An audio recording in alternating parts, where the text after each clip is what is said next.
Saudara, sidang dengan 3 panel kembali digelar di Mahkamah Konstitusi mengadili gugatan hasil pemilihan legislatif 2024. Hakim mendengarkan sejumlah partai sebagai pihak yang digugat partai lain. Yang didengarkan adalah jawaban Partai Persatuan Pembangunan atau P3, Golkar, Partai Amanat Nasional, Partai Keadilan Sejahtera, serta Partai Kebangkitan Bangsa. Sejumlah partai menggugat hasil Komisi Pemilihan Umum atau KPU dalam pemilihan legislatif 2024. Mereka mengklaim ada kekurangan suara pada hasil pileg yang merugikan jumlah kursi di DPR. Pokok-pokok saja, Pak. Assalamualaikum warahmatullahi wabarakatuh. Waalaikumsalam. Untuk gugatan Partai Solidaritas Indonesia atau PSI, Hakim MK Anwar Usman tak boleh ikut bersidang. Anwar Usman digantikan oleh Hakim MK lain saat menyidangkan perkara yang melibatkan khusus PSI. Lantaran Anwar adalah paman dari Ketua Umum PSI Kaesang Pangarep yang adalah putra bungsu Presiden Joko Widodo. Ada rekan kami Niputu Trisnanda di Mahkamah Konstitusi melaporkan 3 panel sidang sengketa hasil pemilihan legislatif 2024. Putu, selamat siang. Ini Anwar. Informasinya digantikan oleh siapa dan apa hubungannya dengan keputusan MK? Ya, selamat siang, Yan Rahman dan juga saudara. Memang kalau mengutip bagaimana pernyataan ataupun keputusan yang tertuang dalam putusan Mahkamah atau Majelis Kehormatan dari Mahkamah Konstitusi, ini diputuskan dengan adanya kemarin sempat ramai begitu ya pelanggaran etik oleh Anwar Usman, khususnya terkait dengan konflik of interest, bagaimana hubungan kekeluargaan Anwar Usman ini diduga kemudian juga ditakutkan akan berdampak pada keputusan-keputusan di dalam sidang-sidang sengketa, baik itu pemilihan presiden ataupun juga legislatif. Maka diputuskan oleh MK bahwa Anwar Usman ini tidak diperkenankan untuk kemudian menyidangkan ataupun mengikuti RPH dan memberikan keputusan yang kemudian bagian di dalamnya atau subjek dan objeknya ini berkaitan dengan keluarga dari Anwar Usman. Misalnya pada saat Pilpres kemarin ini Anwar Usman absen dari seluruh proses persidangan sehingga Hakim MK yang harusnya 9 ini hanya ada 8 orang karena memang salah satu kandidatnya yakni Wakil Presiden dari Prabowo Subianto adalah kemenakannya atau keponakannya yakni Gibran Rakabuming Raka. Sementara di tingkat pemilihan legislatif ini juga ada keputusan dari MK bahwa Anwar Usman ini tidak diperbolehkan untuk mengikuti proses persidangan ataupun juga memutus sengketa pada saat RPH nanti, rapat permusyawaratan hakim untuk Partai Solidaritas Indonesia atau PSI, karena ketua umumnya adalah masih saudara dari Anwar Usman yakni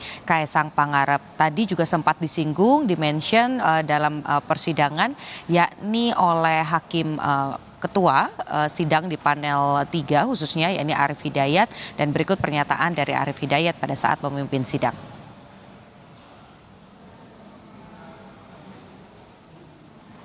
Pada sesi pagi ini ada 8 perkara 04, 27, 279, 91, 106, 163, 68, dan 12. Pada sesi yang pertama dan perkara pertama, hakim panelnya terdiri dari Prof. Guntur, Prof. Eni, dan saya sendiri. Begitu selesai penyampaian jawaban termohon, keterangan pihak terkait, dan Bawaslu, maka break dulu 5 menit, berganti hakim, karena Prof. Guntur menuju ke panel 1 ya. Panel 1, kemudian digantikan Yang Mulia Prof. Anwar ya.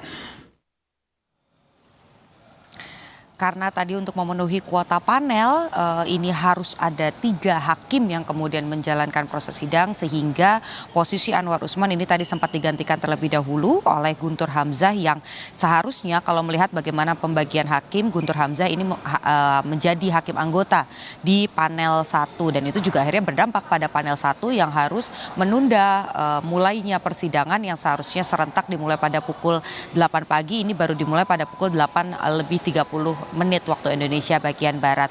Tadi persidangan terkait dengan PSI ini sebetulnya bukan pemohonnya tetapi merupakan pihak terkait. Meskipun demikian bukan pemohon tapi karena masih ada dalam proses persidangan sebagai pihak terkait sehingga tadi mekanisme ini digunakan bagaimana kemudian Anwar Usman digantikan oleh Guntur Hamzah, proses persidangan berlanjut dan ketika perkara ini berganti baru nanti sidang di break begitu ya kalau lihat bagaimana proses jalannya persidangan tadi. Kemudian Anwar Usman kembali masuk ketika perkara berganti dan Guntur Hamzah kembali ke panel 1 untuk memulai proses persidangan. Yan Rahman. Anwar Usman digantikan oleh Guntur Hamzah mengingat pada persidangan ini melibatkan PSI. Lalu yang menjadi pertanyaan lainnya dalam persidangan ini Putu, bagaimana dengan nasib P3 setelah mencabut sebagian isi gugatannya di MK? Ya tadi saya juga sempat mengonfirmasi begitu ya secara langsung kepada sekjen dari P3 Ahmad Baidowi begitu terkait dengan gugatan apa saja sebetulnya yang ditarik dan apa pertimbangan-pertimbangannya. Total ada 3 gugatan yang sudah dicabut dari sengketa pileg di Mahkamah Konstitusi oleh P3, yakni yang pertama adalah terkait dugaan perpindahan suara untuk PAN kemudian juga untuk Gerindra di mana totalnya ini mencapai kurang lebih 3.000 suara. Tetapi untuk 2 gugatan tersebut memang setelah ditelusuri dari alat bukti kemudian juga bukti-bukti pada saat proses rekapitulasi ternyata P3 sebagai pemohon ini tidak bisa kemudian mengumpulkan gugatan sehingga 2 gugatan untuk PAN dan juga Gerindra ini dicabut oleh P3. Sementara yang satu lagi ini merupakan gugatan di tingkat provinsi dan juga kota, yakni yang ada di Provinsi Jambi ini juga ditarik gugatannya karena menurut pertimbangan partai sengketa yang terjadi ini merupakan sengketa internal jadi sebetulnya bisa diselesaikan secara internal.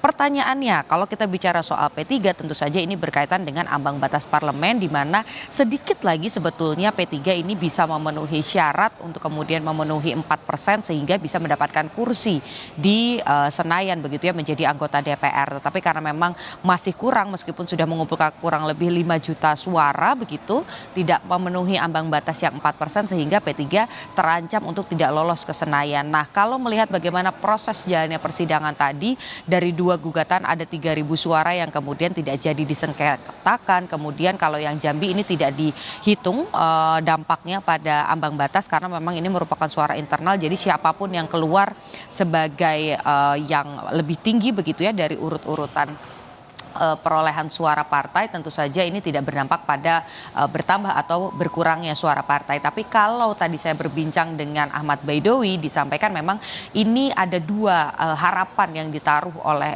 P3. Yang pertama ini memang suara-suara tersebut dari sengketa-sengketa yang lain ini diamini oleh Mahkamah Konstitusi, gugatannya diterima sehingga ini bisa memenuhi ambang batas khususnya bagaimana kemudian di daerah Papua Pegunungan ini juga bisa memenuhi begitu ya suara dari P3 sehingga memenuhi ambang batas dan akhirnya lolos begitu sesuai dengan apa ketentuan yang sudah diputuskan di tingkat pemilu legislatif. Tapi yang kedua adalah ada permintaan untuk mengkonversi suara. Jadi karena memang sudah mendapatkan suara kurang lebih 5 juta, tepatnya ini tadi saya catat P3 mendapatkan 5.878.777 suara, kurangnya sekitar 193.088 suara.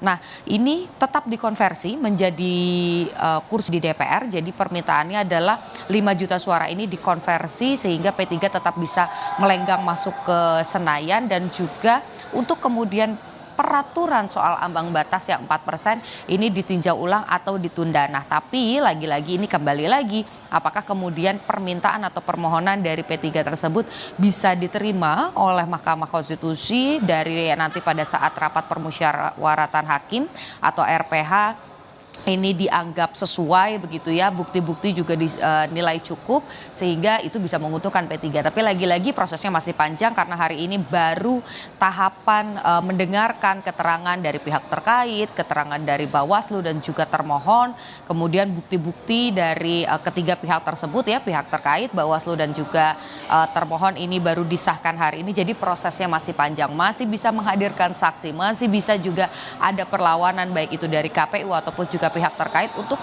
sama-sama mempertahankan suaranya. Mana yang lebih meyakinkan hakim, P3 atau justru pihak terkait dan juga KPU. Kita nantikan prosesnya, paling lambat nanti di bulan Juni akan diputuskan siapa yang sah, mana yang tidak sah atau tidak memenuhi syarat-syarat dan juga bukti-bukti. Kita nantikan bagaimana perjalanannya sampai Juni nanti. Yan Rahman. Baik, terima kasih jurnalis Kompas TV. Ini Putu Trisnanda melaporkan langsung dari Gedung Mahkamah Konstitusi Jakarta.